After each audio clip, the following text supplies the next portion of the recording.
पूरी दुनिया में एक भी इंसान ना हो, ना ट्रैफिक, ना लोगों की आवाज, ना शॉप्स, ना रेस्टोरेंट्स, बस एक कंप्लीटली एम्प्टी सिटी। और आप शायद दुनिया के आखिरी इंसान हो, लेकिन प्रॉब्लम सिर्फ इतनी नहीं है, क्योंकि जैसे ही सनलाइट खत्म होती है, इस खाली सिटी में कुछ ऐसा बाहर निकलता है जो ह्यूमंस जैसा दिखता है। लेकिन अब ह्यूमन नहीं रहा, और अगर आप रात होने से पहले घर नहीं पहुंचे तो शायद अगला दिन देखना भी मुश्किल हो। ये कहानी है आई एम लेजेंड की, एक ऐसे साइंटिस्ट रॉबर्ट नेविल की, जो एक डेडली वायरस के बाद तबाह हो चुकी दुनिया में अकेला रह गया है। उसके पास सिर्फ एक डॉग है, थोड़ी सप्लाईज है, एक लेबोरेटरी है और एक इम्पॉसिबल मिशन, दुनिया को दोबारा नॉर्मल बनाना। लेकिन रॉबर्ट को अभी नहीं पता कि जिस एनिमी को वो मॉन्स्टर समझ रहा है, शायद वो भी रॉबर्ट को मॉन्स्टर ही समझता है।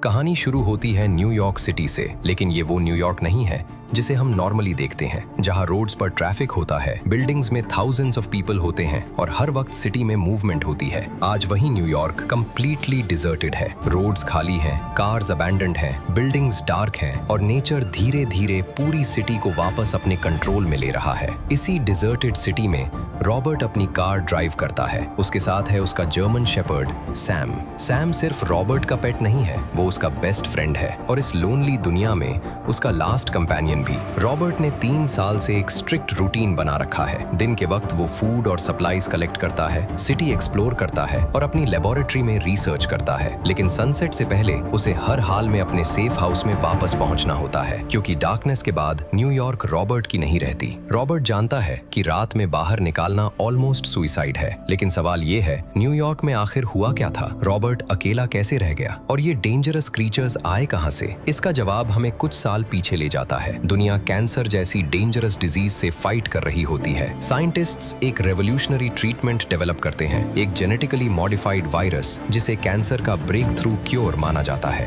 ट्रीटमेंट अस्टॉनिशिंगली सक्सेसफुल होता है, कैंसर पेशेंट्स रिकवर होने लगते हैं। दुनिया को लगता है ह्यूमैनिटी ने फाइनली कैंसर को डिफीट कर दिया, लेकिन फिर वायरस म्यूटेट करना शुरू करता है। जो ट्रीटमेंट ह्यूमैनिटी का सेवियर बनना था, वहीं ह्यूमैनिटी का सबसे बड़ा नाइटमेयर बन जाता है। इन्फेक्टेड लोगों के बॉडीज और बिहेवियर में टेरिफाइंग चेंजेस होने लगते हैं और वायरस एक्सट्रीमली फास्ट स्प्रेड करता है। हॉस्पिटल्स कोलैप्स होने लगते हैं, सिटीज शट डाउन हो जाती हैं, गवर्नमेंट्स हेल्पलेस हो जाती हैं और धीरे धीरे सिविलाइजेशन कोलैप्स कर जाती है। रॉबर्ट नेविल लकी था, क्योंकि उसके बॉडी में वायरस के अगेंस्ट नेचुरल इम्यूनिटी थी, लेकिन उसकी फैमिली इतनी लकी नहीं थी। मिलिट्री इवैक्यूएशन के दौरान रॉबर्ट अपनी वाइफ और डॉटर को बचाने की कोशिश करता है, लेकिन ट्रेजेडी में वो दोनों उससे हमेशा के लिए छोड़ जाते हैं। अब रॉबर्ट के पास सिर्फ सैम है और एक मिशन क्योर ढूंढना। 3 साल बाद रॉबर्ट अपनी लेबोरेटरी में इन्फेक्टेड क्रीचर्स पर रिसर्च करता है। वो उनके ब्लड सैंपल्स स्टडी करता है, उनके बिहेवियर को ऑब्जर्व करता है और डिफरेंट ट्रीटमेंट्स टेस्ट करता है। रॉबर्ट इन क्रीचर्स को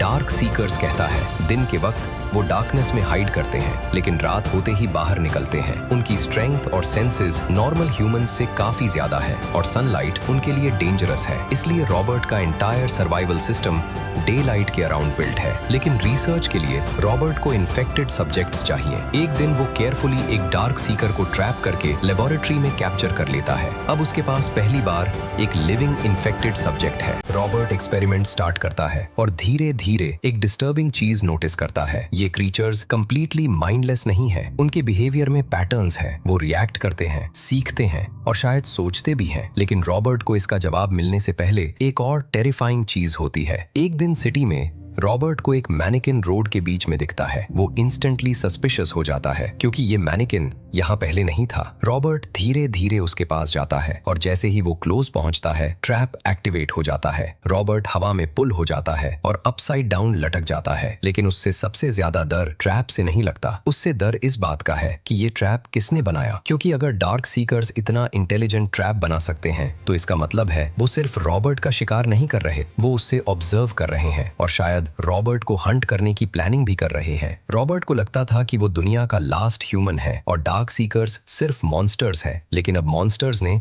उसके लिए ट्रैप बनाना शुरू कर दिया था और ये सिर्फ बिगिनिंग थी। रॉबर्ट किसी तरह उस ट्रैप से बचकर अपने सेफ हाउस में वापस आ जाता है, लेकिन अब उसके दिमाग में सिर्फ एक ही सवाल है, ये ट्रैप किसने लगाया था? रॉबर्ट जानता है कि डार्क सीकर्स सिर्फ वायलेंट क्रीचर्स नहीं है, कोई उनके बिहेवियर को कंट्रोल कर रहा है और शायद वो रॉबर्ट की मूवमेंट्स को भी ऑब्जर्व कर रहे हैं। इसी रियलाइजेशन के बाद रॉबर्ट अपनी रिसर्च और सीरियसली कंटिन्यू करता है। उसकी लेबोरेटरी में एक कैप्चर्ड डार्क सीकर मौजूद है। रॉबर्ट उसके ब्लड सैंपल स्टडी करता है, उसके बॉडी रिएक्शंस ऑब्जर्व करता है और डिफरेंट ट्रीटमेंट्स टेस्ट करता है। कई एक्सपेरिमेंट्स फेल हो जाते हैं, लेकिन फिर एक ट्रीटमेंट अनयूजुअल रिजल्ट देता है। इन्फेक्टेड सब्जेक्ट के बॉडी में चेंजेस होने लगते हैं, उसका टेम्परेचर नॉर्मल होने लगता है और इन्फेक्शन के इफेक्ट्स धीरे होने लगते हैं। रॉबर्ट को पहली बार लगता है कि क्योर पॉसिबल है। अगर ये ट्रीटमेंट काम कर गया तो शायद इन्फेक्टेड ह्यूमंस को वापस नॉर्मल किया जा सकता है, लेकिन रिसर्च कंप्लीट करने के लिए रॉबर्ट को और सब्जेक्ट्स चाहिए। इसलिए वो दोबारा न्यूयॉर्क की डिजर्टेड स्ट्रीट्स में निकलता है। दिन का वक्त है, सिटी बिल्कुल खाली है,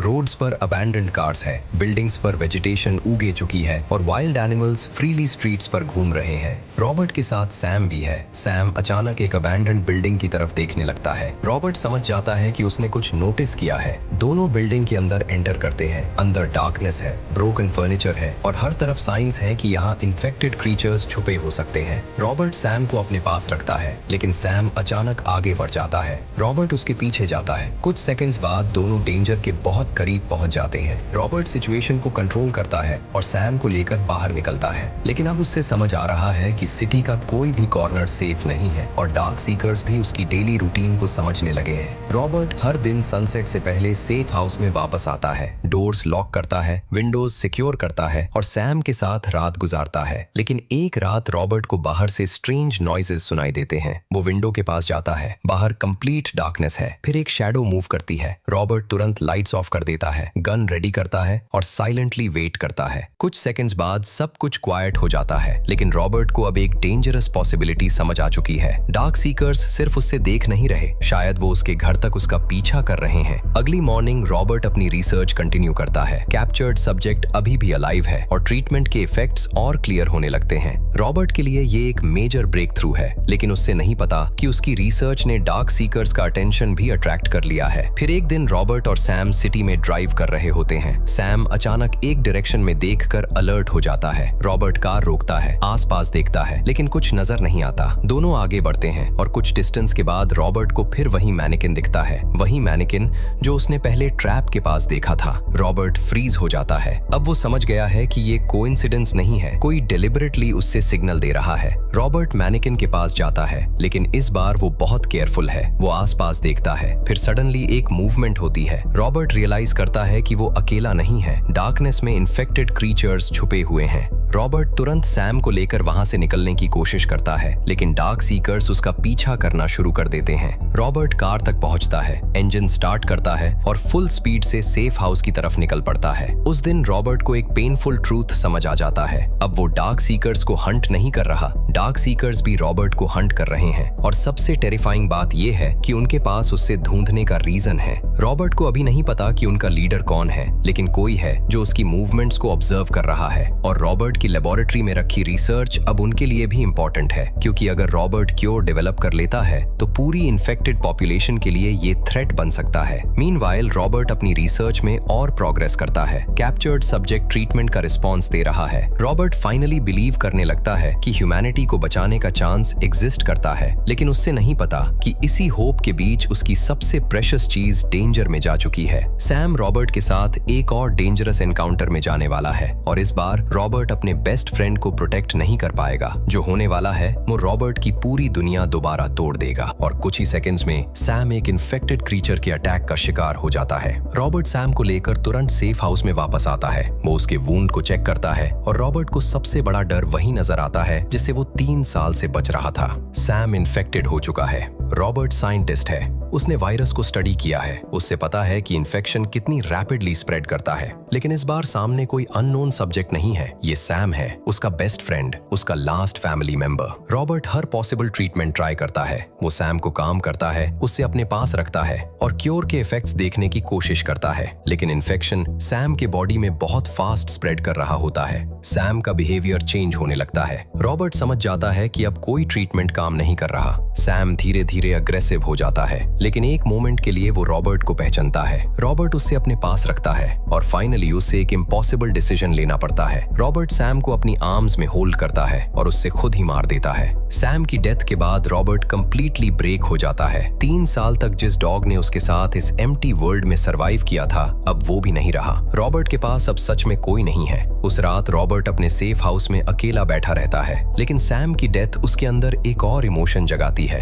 एंगर। अब रॉबर्ट सिर्फ क्योर नहीं ढूंढ रहा, वो डार्क सीकर्स को डिस्ट्रॉय करना चाहता है। रात होने के बाद रॉबर्ट अपनी कार लेकर सिटी में निकल पड़ता है। ये वही वक्त है जब नॉर्मली वो घर के अंदर लॉक्ड होता, लेकिन आज उससे डार्कनेस का डर नहीं है। वो इन्फेक्टेड क्रीचर्स को चैलेंज करता है। रॉबर्ट अपनी कार से उनके एरियाज में जाता है, लेकिन नंबर्स उसके अगेंस्ट है। डार्क सीकर्स उससे सराउंड कर लेते हैं। रॉबर्ट फाइट करता है, लेकिन इवेंचुअली वो उनके कंट्रोल में आ जाता है। अगली मॉर्निंग रॉबर्ट एक डिजर्टेड स्ट्रीट पर होता है और तब उसे एक डिस्टर्बिंग चीज नजर आती है। उसने जो ट्रैप पहले मैनिकिन के पास देखा था, वही ट्रैप दोबारा उसे हुआ है। रॉबर्ट उस ट्रैप में फंस जाता है और इस बार वो बैडली इंजर्ड है। सनसेट करीब आ रहा है। रॉबर्ट को पता है कि अगर डार्कनेस आ गई तो डार्क सीकर्स उससे इजीली ढूंढ लेंगे। वो खुद को फ्री करने की कोशिश करता है, लेकिन उसकी स्ट्रेंथ रैपिडली खत्म हो रही होती है। सूरज नीचे जा रहा है और रॉबर्ट की सर्वाइवल विंडो भी खत्म हो रही है। तभी एक व्हीकल वहां रुकता है। रॉबर्ट को लगता है शायद डार्क सीकर्स आ गए, लेकिन कार से एक वुमन बाहर निकलती है। उसका नाम एना है। उसके साथ एक यंग बॉय ईथन भी है।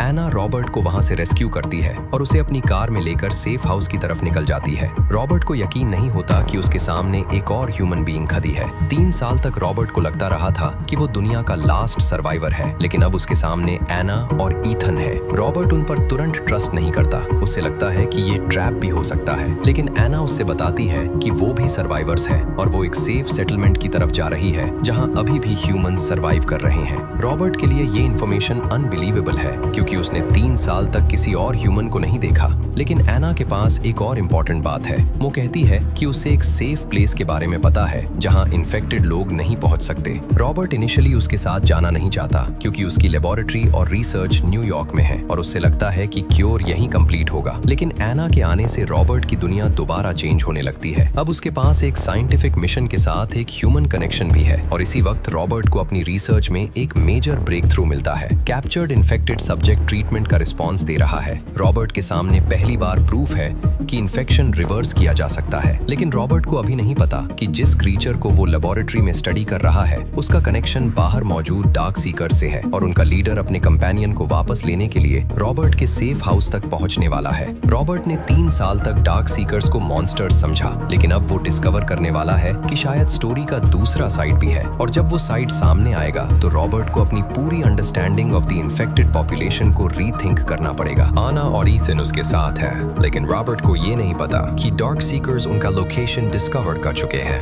रात होते ही सेफ हाउस के बाहर स्ट्रेंज मूवमेंट्स शुरू हो जाती हैं। रॉबर्ट विंडो से देखता है, अंधेरे में मल्टीपल फिगर्स खड़ी हैं। वो समझ जाता है कि ये नॉर्मल अटैक नहीं है। डार्क सीकर्स ऑर्गेनाइज्ड तरीके से उसके घर को सराउंड कर रहे हैं। रॉबर्ट अन्ना और ईथन को लैबोरेटरी के अंदर ले जाता है। वो डोर्स लॉक करता है और अपनी रिसर्च के सैंपल्स सिक्योर करता है। बाहर से अटैक स्टार्ट हो जाते हैं। विंडोज शेक होने लगती हैं। डोर्स पर इन्फेक्टेड क्रीचर्स रिपीटेडली अटैक करते हैं। रॉबर्ट अपनी राइफल लेकर उन्हें रोकने की कोशिश करता है, लेकिन डार्क सीकर्स की नंबर्स बहुत ज्यादा है। रॉबर्ट को फाइनली रियलाइज होता है कि सेफ हाउस ज्यादा देर तक सरवाइव नहीं करेगा। उसके पास एक फाइनल ऑप्शन है। लैबोरेटरी के अंदर वो ट्रीटमेंट का सैंपल रखता है जिस इन्फेक्टेड वुमन पर उसने एक्सपेरिमेंट्स किए थे। उसके बॉडी में ट्रीटमेंट का रिस्पॉन्स क्लियरली दिख रहा है। रॉबर्ट को पता है कि ये सैंपल अगर बाहर पहुंच गया तो शायद इन्फेक्टेड ह्यूमंस को वापस नॉर्मल करने का चांस मिल सकता है, लेकिन उसके पास बहुत कम वक्त है। डार्क सीकर्स बिल्डिंग के अंदर घुसने लगते हैं। रॉबर्ट अन्ना और ईथन को एक प्रोटेक्टेड रूम में भेजता है और क्योर का सैंपल अन्ना को देता है। अन्ना समझ जाती है कि रॉबर्ट क्या करने वाला है। रॉबर्ट खुद उनके साथ एस्केप नहीं करेगा, वो लैबोरेटरी में रुकेगा ताकि अन्ना और ईथन सेफ निकल सके। रॉबर्ट अपनी रिसर्च को देखता है। 3 साल की लोनलीनेस, उसकी फैमिली की डेथ, सैम का लॉस और ह्यूमैनिटी को बचाने की उसकी एंडलेस फाइट,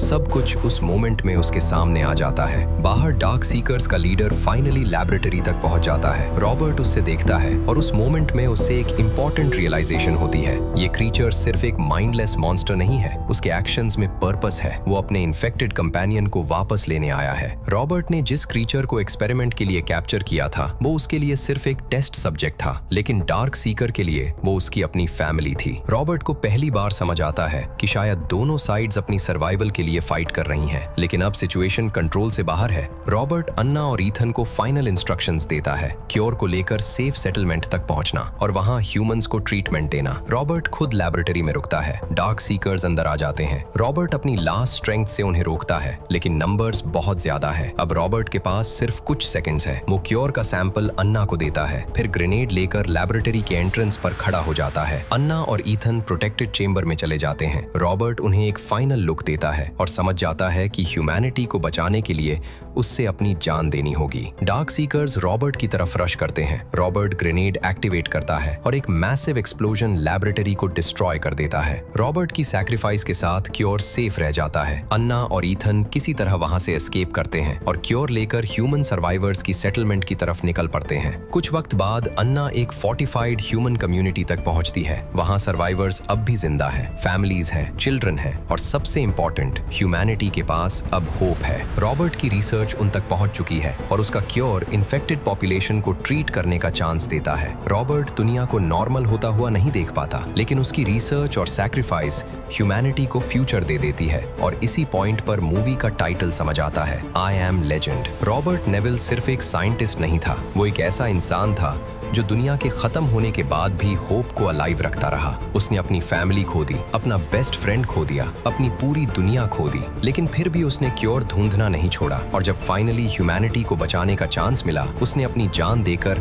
वो चांस दूसरों को दे दिया। इसीलिए रॉबर्ट नेविल एक लेजेंड बन गया। लेकिन मूवी का डीपर मीनिंग यहाँ और इंटरेस्टिंग हो जाता है। डार्क सीकर्स रॉबर्ट को भी एक मॉन्स्टर की तरह देखते थे। रॉबर्ट उन्हें मॉन्स्टर समझता था। दोनों अपनी अपनी दुनिया को प्रोटेक्ट करने की कोशिश कर रहे थे और इसी मिसअंडरस्टैंडिंग ने रॉबर्ट को एक ऐसे एनिमी के अगेंस्ट खड़ा कर दिया जिसे वो कंप्लीटली समझ नहीं पाया। आई एम लेजेंड सिर्फ एक ज़ॉम्बी या अपोकलिप्स मूवी नहीं है, ये लोनलीनेस, सर्वाइवल, सैक्रिफाइस, साइंस और ह्यूमैनिटी की स्टोरी है। एक ऐसे आदमी की स्टोरी जो दुनिया के एंड के बाद भी हार नहीं मानता और जब उसकी स्टोरी खत्म होती है तब उसकी होप किसी और की बिगिनिंग बन जाती है। अगर आपको ये मूवी एक्सप्लेनेशन पसंद आई हो तो वीडियो को लाइक करें, चैनल को सब्सक्राइब करें और कमेंट में बताओ, अगर आप रॉबर्ट नेविल की जगह होते तो क्या आप ह्यूमैनिटी को बचाने के लिए अपनी जान सैक्रिफाइस कर देते?